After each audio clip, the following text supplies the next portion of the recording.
and listen to my story about a man named Jed. A poor mountaineer barely kept his family fed.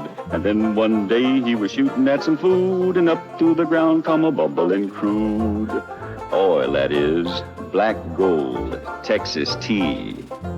Well, the first thing you know, old Jed's a millionaire. The kinfolk said, Jed, move away from there. Said, California is the place you ought to be. So they loaded up the truck and they moved to Beverly Hills, that is, swimming pools, movie stars. The Beverly Hillbillies.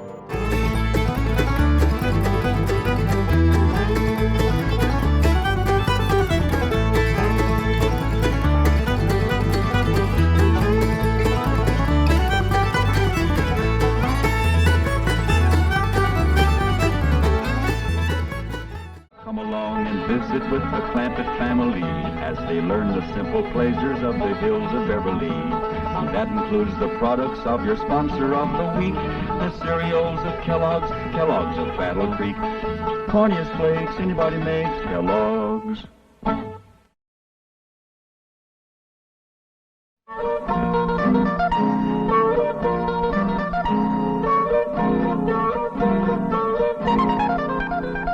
It's the first week of spring, and Granny's swamping up her tonic for to give to all the family and her kin.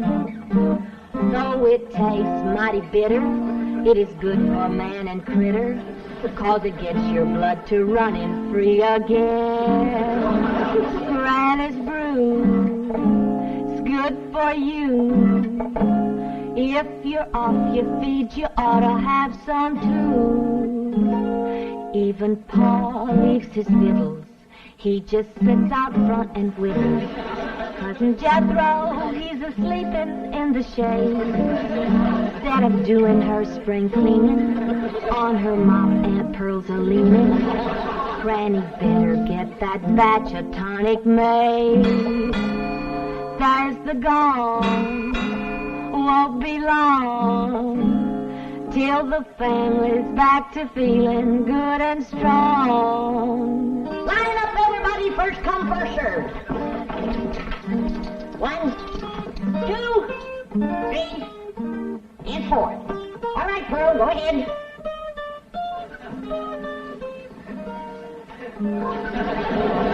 All right, you should go first, Jed. You're the head of the family. Oh, no, Pearl, I ain't in no hurry. How about you, Willie Mae? Oh, no, Pa, I was the last one in. I take it this family don't want to take my tonic? Oh, no, Granny, this is Well, then step up, somebody be first. You, Pearl, go on ahead. Women and children first. That's the rule. That's the rule for fire, flood, and disaster. Well, it seems to me Granny's tonic ought to fit in there somewhere. I heard what you said, Jed Clampett. And just for that, when it comes your turn, you're going to get a double dose. Now, step up, somebody, and get at it. Hey, I got an idea. How about letting this little fella go first? He looks kind of puny. Yeah, he's been acting kind of poorly lately, Granny. Tonic him first, Granny.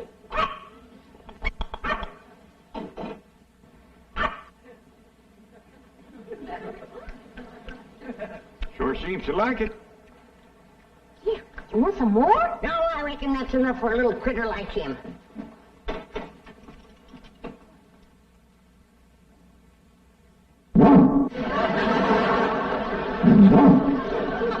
Yes, they're the special batch I ever made.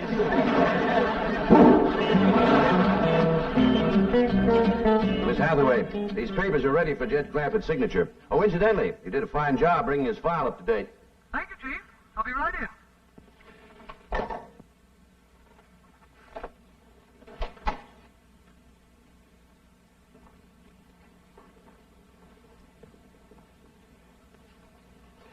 Mr. Drysdale, I wish to give credit where credit is due. Most of the work on the Clampett file was done by Miss Buckles here. Huh? Buckles? Who's she? A comparatively new girl, Chief. But already she has displayed those qualities so rare in the modern girl. Eagerness to learn, willingness to work, loyalty to the bank, devotion to duty. All right. How much of a raise does she want? Oh, no, Mr. Drysdale. I didn't do it to get a raise. I did it because I'm sincerely interested in my work here, and I'm determined to become the best second best employee in your bank. You hear that, Chief? Rare devotion to duty. And Miss Buckles worked on the Clampett file in her own time. Very praiseworthy. All right, what's Mr. Clampett's present balance? $34,783,127.34. That's not including the oil deposit due today. Well, you are familiar with his file. And I feel that a job worth doing is worth doing right. Unlike so many others, this girl is not here to find a husband. She is here to work, right, Gloria? Right, Miss Hathaway. You may call me Jane. All right. Take these up to Mr. Clampett. Now make sure he signs in all places indicated. Right, Chief. Miss Hathaway, your time is so valuable, and I know that Mr. Drysdale needs you. I would never be missed from the secretarial pool. Do you hear that, Chief? Is she a rare find? I just try to be like you, Miss Hathaway. Jane. Jane. Chief, if it's all right with you, she is familiar with the papers. Huh? Oh, fine. Yeah, fine. And Gloria. Yes. You must take my car. Oh, no, Miss Oh, Hathaway. tut, tut, tut. I insist.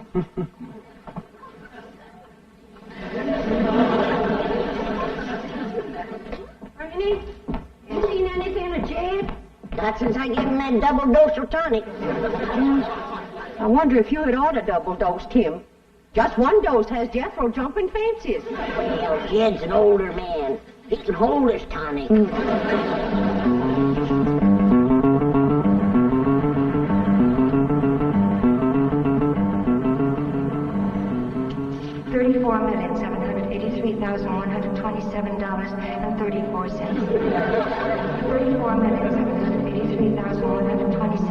34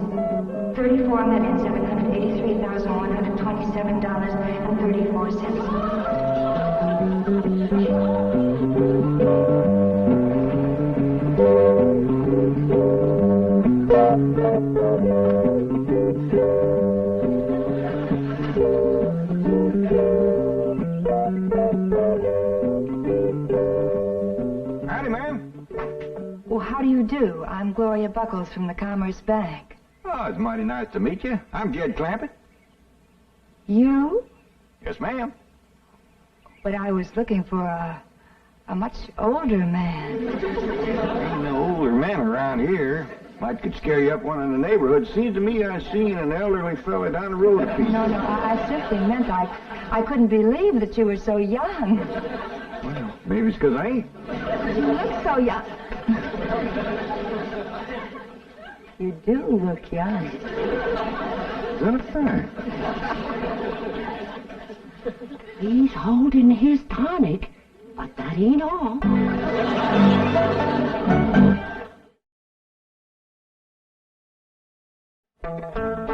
Why, Granny, I've seen it with my own eyes. That girl is young enough to be his daughter. And you say he gave her a hug? Grabbed at her like a crawdad grabs bait. That old mountain goat? I didn't figure on him running wild. Your tonic. You shouldn't have double-dosed him and him being a widower so long. Did he ever come to his senses? I don't know. Ain't no fool like old fool. Jed ain't old. He's old enough, but he ain't too old, and that's where the danger is. You're making a hill out of a haystack. Granny, I got a good look at this girl, and I'm telling you right now, that ain't hay. Real big city article. The kind of girl that Jed's used to meeting back home. Oh, girls is girls, city or country. They all come out of the same catalog. Maybe so. But the city girls make it look like there's more in the package. Granny? Earl? Oh, there you are. See what you mean, Pearl. She's wrapped tight and tied loose. I want you all to meet Miss Gloria Buckles. This here is Granny and Cousin Pearl. How do you do? I'm very pleased to meet you, ladies. Howdy. Hi. Well, ain't she just about the prettiest thing you ever did see? Yeah. Favors Ellie a lot. Just about her age, too, wouldn't you say, Granny? A mite younger. Who's Ellie? His granddaughter. I mean, my granddaughter. She's Jed's daughter. Oh, are you married, Mr. Clanford? I'm a widower, ma'am. Yeah, poor old Jed. I reckon he's come for another dose of his lumbago medicine, Granny. I reckon. The poor old feller was up all last night with the misery. A moaning and a groaning and a walking the floor. The poor old fella is past the point where liniment does him any good. Slazy horse-feet all bones. Now, girl, that's just about enough of that. You both know I never had a twinge of the miseries in all my life. Knock on wood. Pearl, his mind is wandering again. Baby Paul, Granny, he missed his nap. I want to apologize for them two, ma'am. They both just think they're being funny. Well, I know what you mean. I have some elderly relatives like that myself. It's such a beautiful day. Why don't we go for a drive, Jed? Thank you, ma'am. I'd like that, Gloria?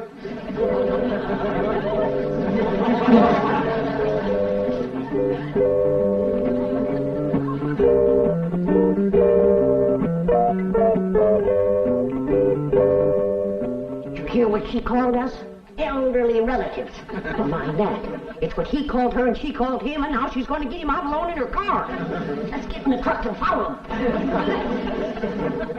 We can't drive. Kid. Oh, I don't want Jethro getting no ideas from his uncle. Don't forget, he's been tonic, too. We has nothing to worry about. Jed's a man that can keep his feet on the ground. Once he gets his arms around that girl, won't much matter where he keeps his feet. By dingies, ma'am, if you hadn't brought her to a halt right when you did, we'd have gone right over that bluff. I'll get out and push her back on the road. Mr. Clanford, I stopped here purposely. Oh? How come? Well, it's so beautiful and I'm so lonely. Pretty woman like you. Why, I'd think these city boys would be standing in line for you.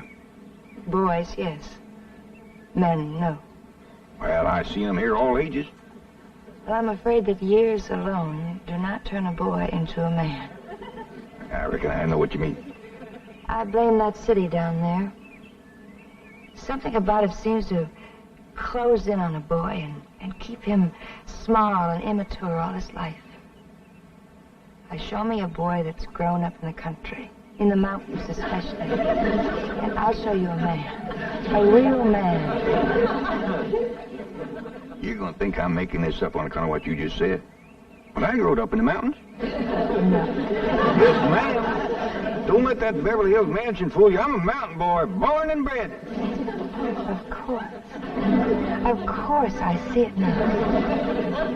I see it in those cool, clear eyes, unclouded by smoke. Eyes that have looked beyond a city skyline and seen the truth and beauty of nature.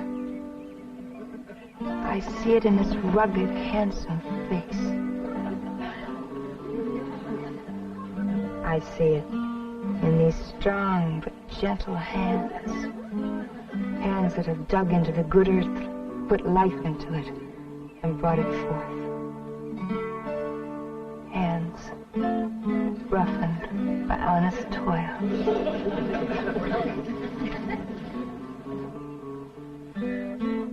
Take another look at the face. Did you see anything of them? Not a sign. Where could they be all this time? The preacher, if you ask me. We should have followed them in the truck, like I said, and taken our chances with Jethro. Now, don't shake your finger at me. It was your witch's brew that started this mess. Don't you go calling my spring tonic any witch's brew. Granny. We gotta stick together. If that young city snip gets her claws into Jed, first thing she's gonna do is get rid of us. Oh, Jed wouldn't marry no city woman. Would he, Pearl?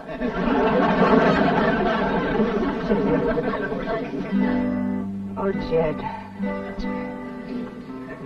What have you done to me? Nothing, man. Oh, yes, you have. You've sentenced me to a life of loneliness. A life without love. A life unfulfilled. Well, I don't know what you mean, ma'am. Honest, I don't. I'll tell you what I mean. You've set a standard no man could measure up to. A goal I could never achieve. Having met you, I could never care for a city man. Those weak and puny clothes dummies with their narrow suits and their narrow shoulders and their narrow minds. Please, ma'am, I have felt the muscles of a mountaineer ripple beneath my hands. Do you think I could ever be happy with anything less? No. I shall never marry. Better an old maid than a life with a man I could neither love nor respect. Ma'am, don't feel that way. Pretty woman like you, smart and all. Why, it'd be a terrible shame if you was to never to get married and raise a flock of young'uns. No. Please, ma'am. I'd feel terrible if I thought you was wasting your life this way. Please change your mind.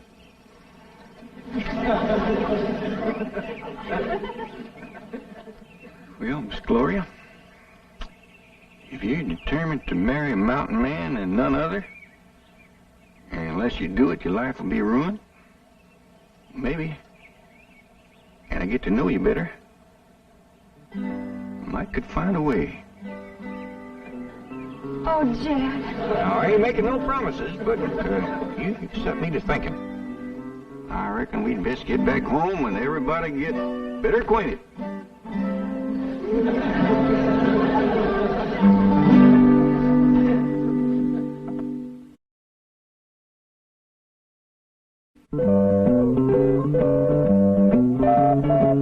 Here they come, Granny. Here they come.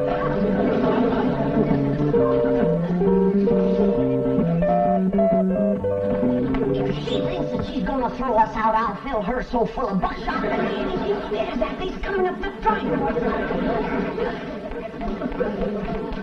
Is they dragging tin cans behind the car? Put that gun away. This situation calls for brains, not buckshot. Fire. Come on.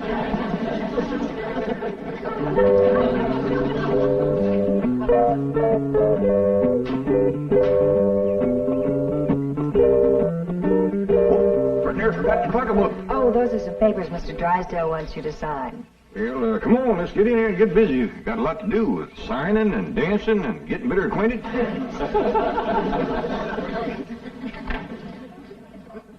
Well, I reckon the first thing I better do is sign them papers you got for me. Yes, that's a good idea.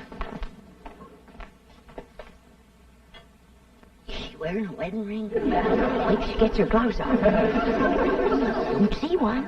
Good. Then they ain't been to the preacher. What is all them anyway? Well, now this transfers your money from one account to the other. And this is your last will and testament. They ain't been to the preacher, but they've been to the lawyer. And that's just as bad, or worse. We gotta stop him. Oh, there you are, Jed. We've been looking all over for you. You give the doctor a terrible fright disappearing like that. Yeah, he was afraid you might have fell in the cistern again. What are you talking about? Why, Jed, clamp it. Shame on you. You know the doctor don't want you to have nothing sharp. Girl, what in the blue? No, don't get excited, Jed. Doctor says it ain't good for him to get excited. What are you? Oh, I almost forgot. Come on into the parlor. Got a surprise for you. A surprise? Hey, come on.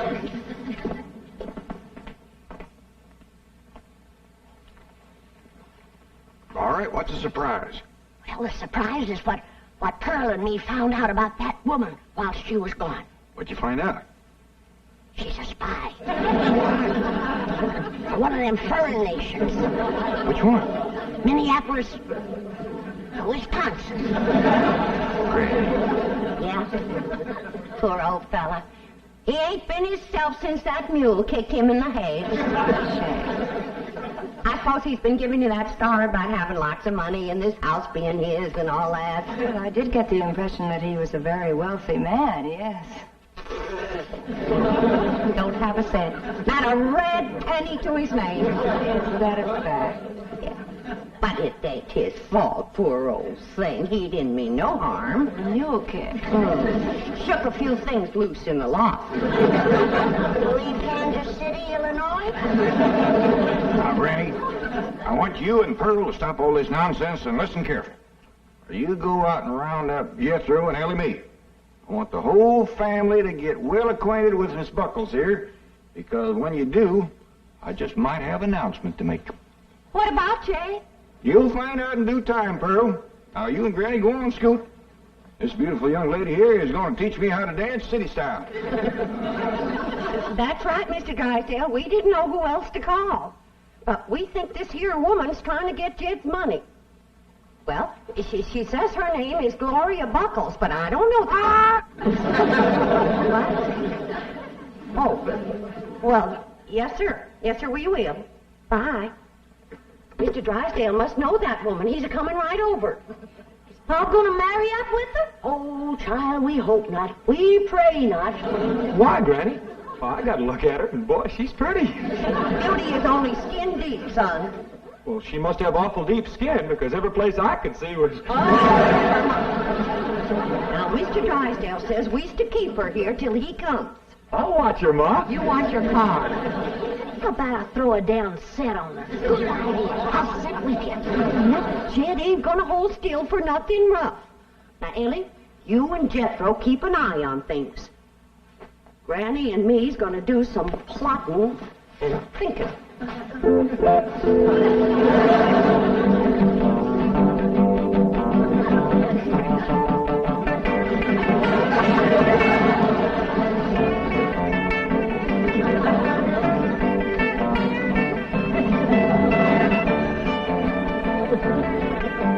What'd you say this one was called? This is called the twist. If a fella was to dance this in a fresh plowed field, he'd order his way right into the ground, wouldn't he?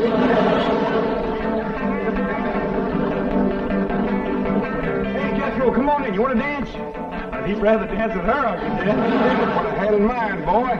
Miss Buckles, this here is my nephew, Jethro. You teach him that there twist, and I'll teach it to Ellie Mae. This is my daughter I've been telling you about. Oh, what a beautiful child. You and I are going to be such good chums. Ma'am, I think he meant for you to dance with me.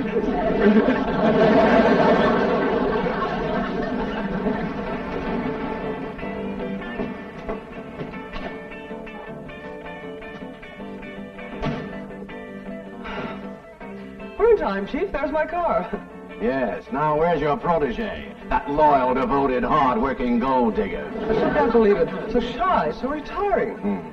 She'll be retiring if she hooks Jed Clampett.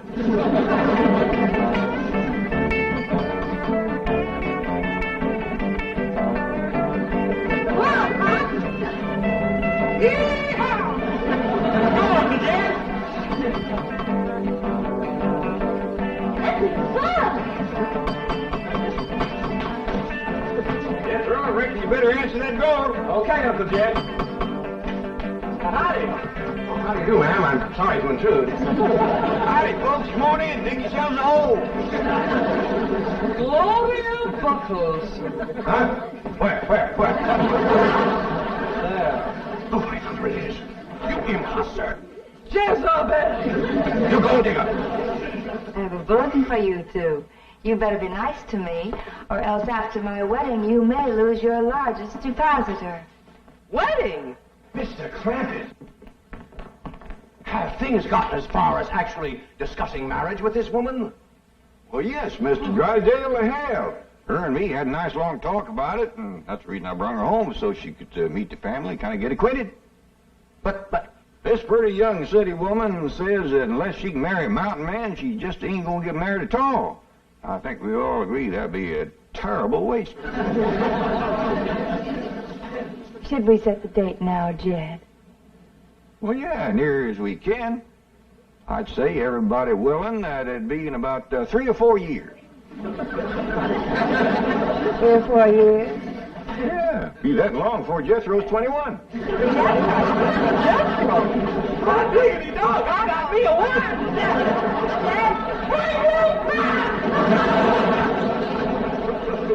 Paul, ain't you gonna marry up with that city woman? Oh, Ellie, us old foxes is trap shy, especially when the bait goes to chasing us.